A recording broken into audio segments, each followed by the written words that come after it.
కళాకారులు ఎవరన్నా, ఎందుకంటే ప్రథమ అంశం ఆత్మగౌరవంతో అడిగింది కాబట్టి ఆత్మగౌరవం మన అందరికీ ఇల్లంటే తప్పనిసరిగా రేవంత్ అన్న గారి యొక్క ప్రజాపాలనలో ఇంద్రమ్మ ఇల్లు చేయడానికి నేను సిద్ధంగా ఉన్నా. కళాకారులు ఎవరున్నా కూడా వచ్చి నేను అప్రోచ్ అయ్యి 100% ఇస్తా. ఒకవేళ ఇప్పటికే మన సోదరులు చాలామంది కడుపు బలైన వర్గాలు, దళిత సామాజిక వర్గం, మా మాదిగ సోదరులు కానివ్వండి, మాల సోదరులు కానివ్వండి, బీసీ సోదరులు కానివ్వండి, కట్టుకోలేని పరిస్థితులు ఉంటే ఒక కంపెనీతో మాట్లాడి కంపెనీ ద్వారా ఇల్లు కట్టిస్తారు. అదే అలాంటి పరిస్థితులలో ఉన్న మన సోదరులకు తప్పనిసరిగా కళాకారులు ఎవరైనా కట్టుకోలేని పరిస్థితి ఉండి ప్లేస్ ఉంటే నా దగ్గర రండి. 100% వారికి కూడా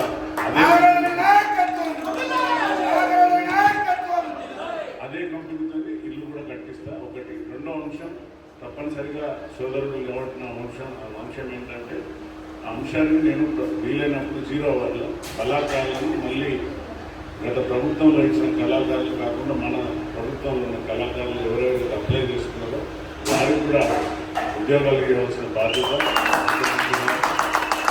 మా ముఖ్యమంత్రి గారిని బట్టన గారిని నేను తప్పనిసరిగా ప్రస్తావన చేస్తాను.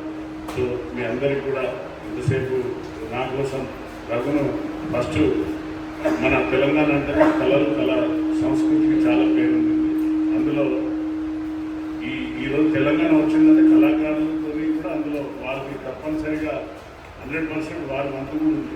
ఎందుకంటే గజ్జగట్టి గద్దరాన్ని ఆడితే తెలంగాణ రాష్ట్రం అంతా తెలంగాణ కోసం అందరూ కూడా పోరాటంలో దిగింది. మన అందశ్రీ గారు ఆత్మగౌరవం కోసం ఆయనను ఏ విధంగా కించపరిచిందో చూసి మన ముఖ్యమంత్రి గారు మన ప్రజాపాలన వారందరినీ కూడా ఆదరించింది. కాబట్టి ఈ అంశాల మీద మీరు ఎంత పబ్లిక్లో తీసుకుపోతే అంత బాగుంటుంది.